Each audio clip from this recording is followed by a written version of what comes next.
So we have come to my first video where I discuss Doctor Who. It was bound to happen sooner or later. I would like to talk about the trailer for the 50th anniversary coming up, and I want to know what you guys think. First off, I think it's a really, really good trailer. It helps build up the excitement, and I think if you weren't too sure about the show, or if you were a newbie getting into the show,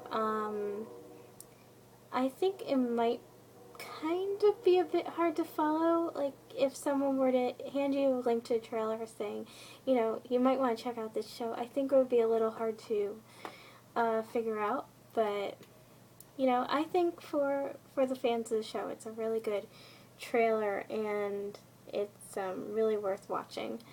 For me, it's kind of a Whovian Easter egg hunt. There's so much in it to look around and see, and in fact, I'm looking at screenshots now as I'm recording this, but there is so much in it. There's, you know, you have those moments of, oh yeah, there's this person, or, oh, did you see that? You know, all in the background. I mean, you have all 11, I'm going with 11, we have all 11 doctors represented in, you know, different ways. Some you can see them clearly, some not. I mean, you have William Hartnell, you have Patrick Troughton, you have Jon Pertwee, Tom Baker,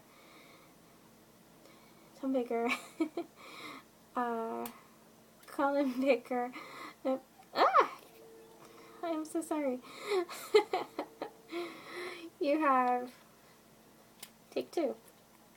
You have William Hartnell, Patrick Troughton, Jon Pertwee, Tom Baker, Peter Davison, Colin Baker, Sylvester McCoy, Paul McGann, Christopher Eccleston, David Tennant, and Matt Smith. You have all of them represented, and I am so sorry about that.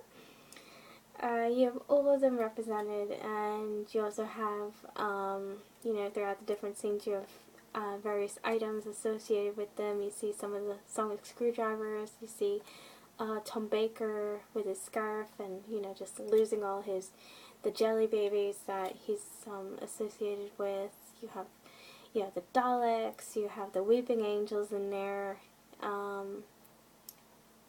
And there is a mystery man that you see right before you see David Tennant. There's a mystery man whose back is facing the camera, so you kind of can't get a clear shot of him.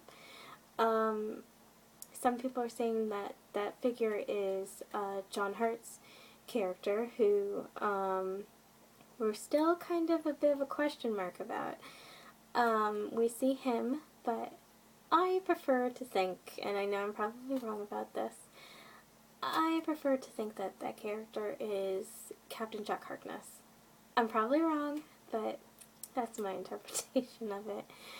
I am so happy that in the trailer they included Sarah Jane Smith and K9.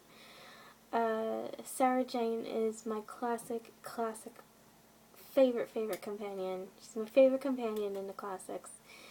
And, of course, what is Sarah Jane without K9, the Doctor's faithful companion? And believe it or not, I did get into a discussion one day. Who's better, K9 or R2-D2? I'll let that be decided by someone else. So you have Sarah Jane, and you have K9, and you also have, you also see Rose, and you also see, you kind of have to look hard to find her, but Amy is in that trailer. And of course you also have Clara. Clara is one of my favorite companions, well, my newer favorite companions. I think she's really feisty, and she's really fun to watch. It is going to see her, be interesting to interact with the 12th Doctor, Peter Capaldi. If they do interact, I haven't heard anything, but they're probably going to be a really interesting reaction, Clara's reaction to seeing the Doctor regenerate into Peter Capaldi, the 12th Doctor. Along with the subject of companions, if you ask me, my two favorite companions, well, with Classic Who, my favorite companion of the classics is Sarah Jane Smith. When it comes to the new Doctor Who series, my two favorite companions are River Song and Captain Jack Harkness. I like River because she is, I don't see her as a damsel in distress kind of character. She's strong, she's funny. Yes, she has her flaws, but she's strong, she's a badass, and she's amazing. And I can't think of anyone better than Alex Kingston to play her. So I am a big fan of River, and I'm also a Kinglet. Captain Jack Harkness,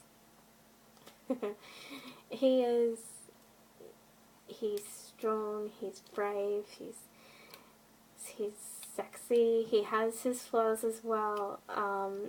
I think he's one of the top characters ever created for not only Doctor Who, but then the spin-off Torchwood, and he's played by John Barrowman, who I did have the chance to meet at New York Comic Con this past month, and you know, we'll cover that later on somewhere down the road, but he's amazing to meet in real life, and he doesn't disappoint, and so he's my other favorite companion. Am I going to be sad seeing Matt Smith move on? Yes, but you know, I'm excited for whatever he's going to be doing next. And you know, he's right when it comes to acting. You know, if you've done something right, you know when to leave and move on. I'm excited to see what's going to happen next with Peter Capaldi's Doctor. I think he's going to be really interesting, and he is going to be a contrast from Matt's interpretation. He has appeared in Doctor Who before, and he has also appeared in Torchwood, so it's going to be really interesting to see what he has to bring to the party. I'm excited for the 50th coming up. I'm just hoping that soon BBC America will be releasing the time that it will air. Either I will be watching it at home as it happens, or depending on my schedule, it's going to be, you know, going right onto the DVR, and I'll be avoiding the internet all night to avoid spoilers. But no doubt, I love a good spoiler sometimes. So that's my reaction to the 50th trailer and other aspects of Doctor Who. And believe me, this is not going to be the last time that I talk about Doctor Who. There's definitely other things I want to mention about it. So, this covers the trailer, and I will see you around.